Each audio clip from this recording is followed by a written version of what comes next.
Is this on?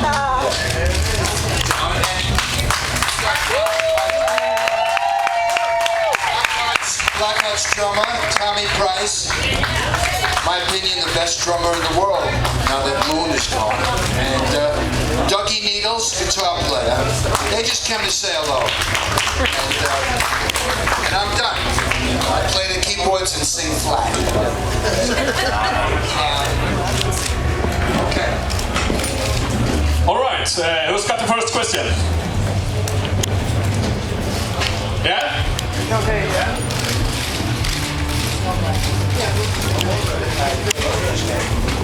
Hi, I'm Carla from Rockfield magazine, and I have a question about the movie The Runaways. I would like to ask if you were part of the creative process, if you think the girl who performed you has identified herself with you, and how are you satisfied with the result of the movie? I didn't hear the two middle questions, but I heard the part about the Runaways movie and if I was involved. And the middle part was about the girl who performed you in the movie. If you think that she identified herself with you in the movie. Right. Yes, I was heavily involved in the movie, in the creative process. Though you must understand, it's a movie and there's a lot of people involved. It's not like doing an album where I'm the boss, you know, in a way. Executive producer, myself and Kenny Laguna were both executive producers on the film. And all of us, the ex-Runaway Sherry Curry, myself, unfortunately Sandy passed away, so she wasn't able to be involved in this aspect, but we all had meetings with the director and discussed our memories of the Runaways, what we wanted to get across to the audience. The director and screenwriter also spoke to Kim Fowley at length, and I think that the actors did an incredible job. I thought Kristen Stewart was amazing, and she took it so seriously. She was really dedicated to becoming me, and I thought she did a great job personally, but after the movie played in America, and my friends and family who grew up with me thought she really, really nailed it. Everything from the body language, my posture, the way I move around, it was great. And I think, in general, the movie gives you a sense of what it was like to be in the Runaways. It is a movie, so there are a lot of there are embellishments, timeline shifts, there are stories that are combined, just, I guess, for time's sake. So, but all in all, I think it accomplished its mission. Thank you. All right, next question.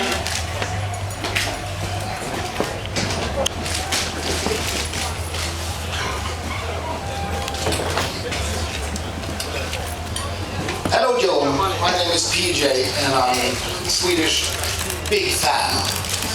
You're one of the monumental musicians in my life. And my question for you is, now when Sherry Curry, I guess, is doing her solo album, is there maybe a possibility for a reunion sometime of the Runaways? Personally, I don't feel that it could be done, really, because Sandy West passed away, you know, and she was such, I started the band with her, so for me, it's really not possible, because I wouldn't like to get another drummer to replace her. It just wouldn't be the same. So as far as I'm concerned, the Runaways happened when they happened, and I don't think it could happen again. You're the best. Thank you. All right, I want to ask one question about the movie, because you were in the movie, Lita Ford in the movie, and Cherry Curry and Sandy West. But you created this fictional character of Robin Robbins, the bass player, and I want to ask, why did this happen? I can answer that. You want to answer? Go. Hello. Okay, that works. We wanted all the girls to be involved. It might have been interesting if Jackie Fox had, but there were a lot of bass players in the Runaways, like Spinal Tap drummers, and there was no Well, Jackie didn't really want to cooperate at first, and she's an attorney, and she acted like an attorney, so she's dealing with these Hollywood producers who are very cold. And at one point she wrote them a letter that ticked them off a little. Then a week before we started filming, Jackie wrote to our co-producer guys and said, you can use my name. And then they said, no, we don't want to use your name. So I think that once with these guys in Hollywood, they are tough guys, and they decided to take all the bass players, which would be Mickey Steele from the Bangles was the first bass player, and then there was also Vicky Blue, there was Lloyd McCallister's, and they created a composite. And it was not our decision. Both Cherie and Joan asked them to please let Jackie Fox be that one bass player, but they felt that, you know, they spanned a period of time, so they created their own character. Yes, it was, you know, we wanted everybody involved from the outset, but Jackie made her choice, and, you know, I don't know what to say about that.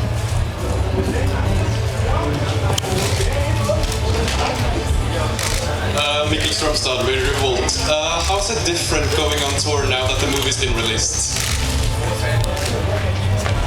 I think there are a lot of people that are more aware of that aspect of my career. People that may have heard of it are now maybe a little bit more interested. It's just been interesting to see kind of an influx of, I'd say, kids that were Runaways age and coming to see us, and the movie seemed to really speak to a lot of people, because a lot of kids have come up and told me it meant a lot to them. So I'm seeing that sort of energy at the concert. So you get a little bit of a younger crowd, a lot of girls, a lot more girls playing guitar, playing in bands. So, you know, that's really exciting. And that they know some of the Runaway songs that we'll play in the set.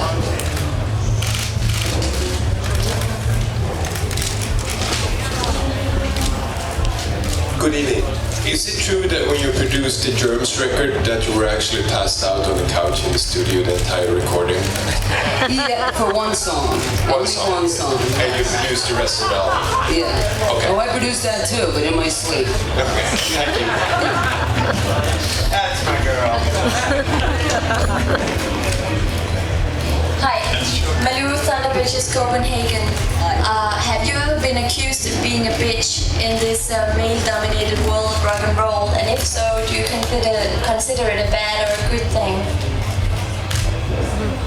I've been a bitch, a cunt, a whore, a dyke, you know, you name it. Anything you can say negatively about a woman, I've been called it. And, you know, on one level, yeah, of course it bothers you, because you figure, I'm just trying to play music. I'm not doing anything wrong or bad. You know, it's just that socially, people aren't really ready for that for some reason. I don't get it. So no, I think I'm doing something right when I get those responses. I think I'm getting under people's skin and making them think, and I think that's what rock and roll's about.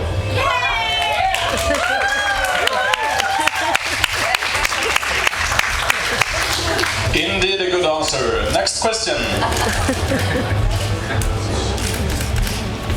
Was it too good answer? Is that it? Wow, that's just quite the whole. Further questions, please. Talk more about Darby. What do you want to know? How was he? Darby was a really smart guy, very well-read, and could definitely hold a conversation about many subjects, and I think a lot of people wouldn't see that in him. You know, he was a crazy kid, and but you know, I loved him and thought he was a great performer. And actually, they were Darby and Pat from the Germs were big Runaways fans, and that's how we met. They were hanging outside the studio when we were making our second album, and they came up to me. That's him with the Foo Fighters. Oh yeah, great. So I hope I get to see him while I'm here. But they asked me if I would produce their first album. I guess they figured I knew what I was doing because I made a couple albums with the Runaways. So I had seen them play many times, and I thought they had great songs, but a lot of times you couldn't hear what was happening because they were kind of messed up and things weren't gelling on stage. So it was really fun for me to go in the studio and work really hard for a good 3 days on getting down the basic tracks and doubling the vocals and doubling guitars and really making it I thought a great record that you would listen the way you'd want to hear it as a fan, you know? And then on that 4th day, I was celebrating and just let them do what they want.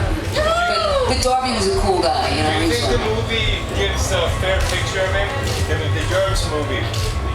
Oh boy, I'd have to see it again. You know, I saw it several years ago. I'd have to see it again to tell you that, because I wasn't really watching in that context. This question goes out to the rest of the band. Joan has been accused of being a lot of things and she's confirmed most of it. What's it like working with her and just pretend that she's not here and actually listening to your answers? Yeah.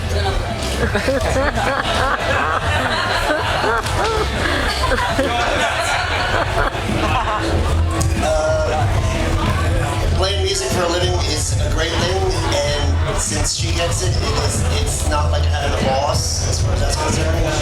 And,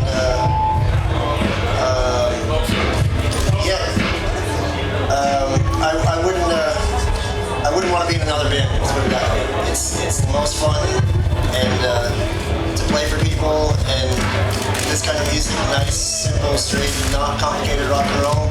It's the best thing in the world, as far as I'm concerned. Joan for me is more than my friend. She's more like my sister because I've been with her so long. And Kitty is like my brother. So they're my family. They're my outside of my immediate family. They're my next family. And I don't know what I'd do without her, personally.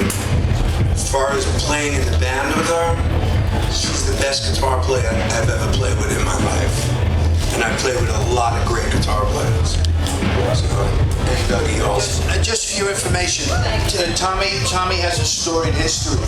He played on all Billy Idol's hits. He played on, he was in a band called Scandal that you may know with Patti Smythe. They had Goodbye to You and The Warrior.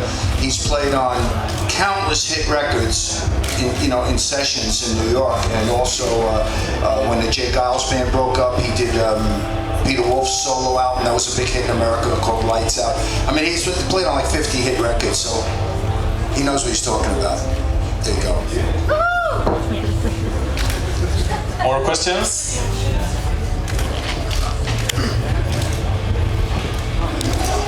Hi, Sebastian from JOAN JETT. You recently released a best of album, but when will there be a new studio album? We hope to be having some new things to record later this summer. And, I'm not even sure we'll wait for an album.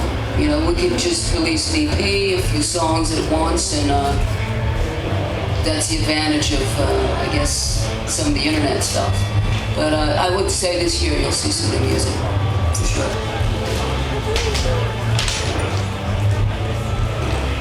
Alright, now I want to ask for something real, and that's okay with you, of course. I was wondering, how did you come up with your Jett surname? Because I know that originally your surname was Larkin, and how did you invent that? How did I come up with the name? Yes.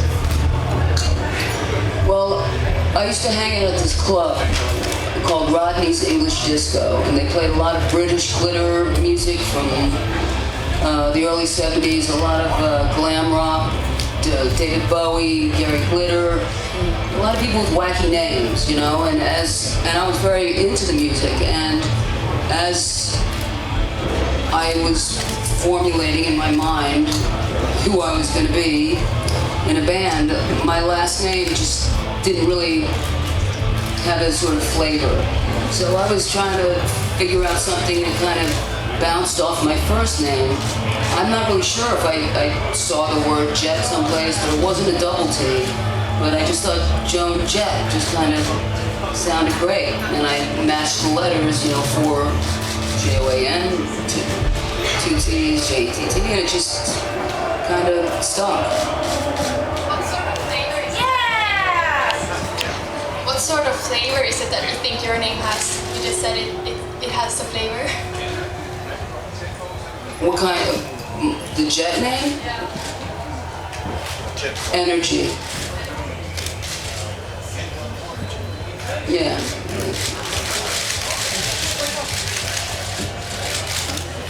Okay, another thing. In recent years, you've been involved with some guest appearances on other artists' albums. And was there any guest appearance that you made that you are most proud of? A guest appearance I made that I'm most proud of. A guest appearance that I'm most proud of on a record. There's been a lot. On my solo album.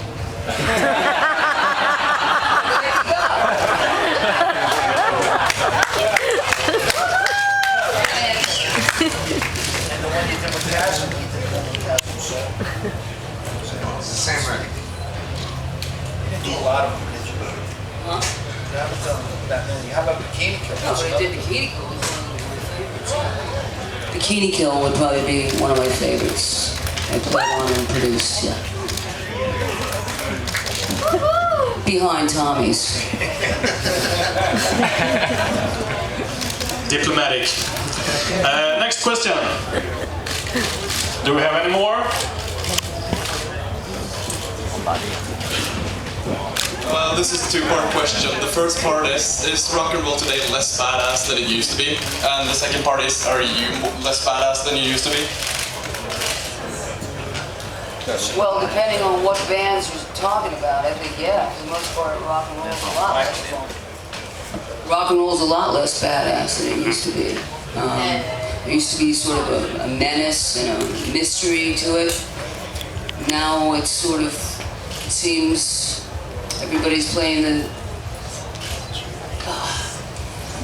help me with this. Yeah, your theory about how they've, what's the word to the word rock?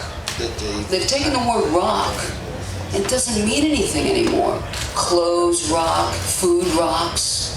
You know, that actor's a rockin' actor, really nailed, you know what I mean? It's just like, they've taken the word rock star, the word rock, that used to really mean something to the people who live it.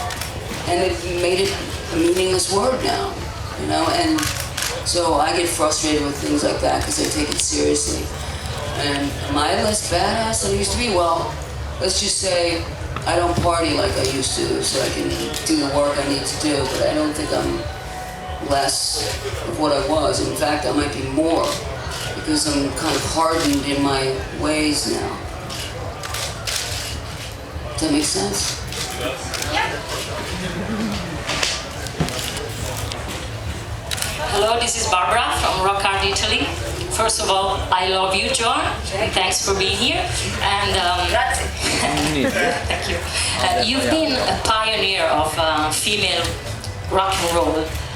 Is there any woman in rock or in music that you see yourself in now, and that maybe got the lesson that you had well? You're talking about somebody that would be famous? Because that, I mean, that I can't really speak to unless I'm missing somebody that I'm not aware of. But she said the people who came after you. Yes, people came after me. There's so many great ones. Like, we know that we had a great relationship with L7, who definitely looked up to Joan. As she mentioned, Kathleen Hanna, who's a genius. I mean, if she wasn't so obsessed with being on an indie, she probably would have been one of the most successful people. As it was, she's had a good career with good songwriting and stuff. And but there's other ones. But Bikini Kill started their whole and Riot Girl movement, which I think was kind of. Yeah, but we've had the good fortune, we first heard that Miley Cyrus was doing a medley of Joan Jett hits. That was like, whoa. But then we met her, and she's terrific, and I think she's going to be around for a while. She's terrific, and I don't know, do you know who Miley Cyrus is? Yeah. You know, Hannah Montana was a hit, but now she's growing up, so we actually met her on a television show, and she was terrific, and it's great to see somebody who is that successful, who actually auditioned for the Hannah Montana part with one of Joan Jett and the Blackhearts hits. And I thought that was a good one because it was, you know, so strange. I think it's really cool, and it's also, I was thinking about this, you know, she's so swamped with media and stuff, and how does a kid grow up from being sort of playing, you know, a pretty straight-laced character on TV? How do you grow out? I mean, if that's who you are naturally, then there's not a lot of difficulty. But if you want to go beyond that, and how to do that when you're completely surrounded and you don't have any privacy, and I mean, I'm not saying, oh, woe is Miley, I'm just saying, how do you do it? And so, when I got this phone call to possibly get together with Miley and play a couple of songs, we talked, and she told me about how she auditioned, you know, for Hannah Montana to I Love Rock and Roll, and she was really into it. So, you know, I don't want to be judgmental, and I just wanted to go out there and have a good time with someone else who enjoyed playing rock and roll music and singing a couple of our songs. We did Cherry Bomb, we did Bad Reputation, and did Hate Myself for Loving You. And it was really cool to see her out there singing those songs. Yeah, let's not forget it was the Oprah's, one of the Oprah's last shows too. So I had to get in there. Okay, speaking of last, who's got the final question out here?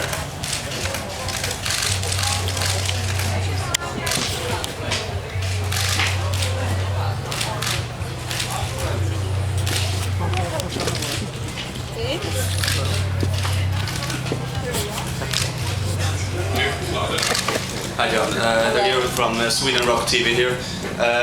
How would you say social media has affected the rock music throughout these years? I mean, you have an enormous experience, but what do you say about social media has done to the rock music? I think it can be a really great thing, because for a struggling band who if you look back to when all of us started out, if we had that sort of capacity to reach a lot of people at once, when you're a struggling band and you're playing to 50 people at the club, and to be able to record something and get it out to a wide audience, I think is really an invaluable tool. Not to mention you can put your music up and people can hear it. It's a lot different than sort of begging to get on the radio, or just trying to think of the ways we would. The only thing you could do was go out and play live. Maybe get an article written about you in a local rock and roll magazine or something. Go on the radio, and the radio's really been removed, I think, from that equation these days, especially in the States. I don't really see them doing sort of interviews with artists where the jock is really part of it, you know? So I think having the internet as a tool works well for bands to get that stuff out. But I don't know if you're asking about other things like Twitter or Facebook. I mean, social media in general, according to just rock music, is any different to pop music? Pop music seems more reliable on the social media. I think, at least. Are you agreeing with that? Or? I don't know. I'm not sure I totally understand what you're saying. You're saying with pop music that they utilize that to a better degree? No, I mean that the pop music seems to be a little more needs more social media, and rock music is more to spread like a legend. I mean, we know. Right. I don't know, maybe that's because it seems like a lot of the pop shows these days are very big shows, with a lot going on besides the music, is what I mean, you know? What is he talking about, like Ashton Kutcher kind of thing, and Lady Gaga, she has a bigger following on Twitter than our president, which is really sad. But the social media also, in a less goofy way than, all that kind of thing. Tweeting like, I just went to the bathroom, it was great, whatever. There are a lot of really cool rock and roll bands. For instance, we have a label. We have a label, Blackheart Records, because nobody wanted Joan in the beginning, so we started a label, ended up having hits with Big Daddy Kane and Metal Church, and, it's a whole thing that happened, and, I forgot where I was going with that, but the fact is, I know what I was going to tell you. We now, when we meet bands and we say, they send us links to their pages, if it's, Facebook or MySpace, and they're able to, like that, they can get it to us, where it doesn't have to come in a big pile like years ago we used to have these big boxes full of records, and to tell you the truth, most of the labels don't really go through them carefully, look at like somebody who can't even hear listening to, and I think that now, when Joan meets somebody, or I meet somebody, or Tommy, or Doug, and they say, listen, will you listen to us? Within a few hours, we can have that and listen to it. And that's more of the way these rock bands are communicating to us. We've actually signed a couple people that way. But, as far as like running around the way Justin Timberlake was, or whatever, it's a little different, But you feel the rock bands have a little bit of, hopefully, a little bit more cool. Well, that's it. JOAN Jett and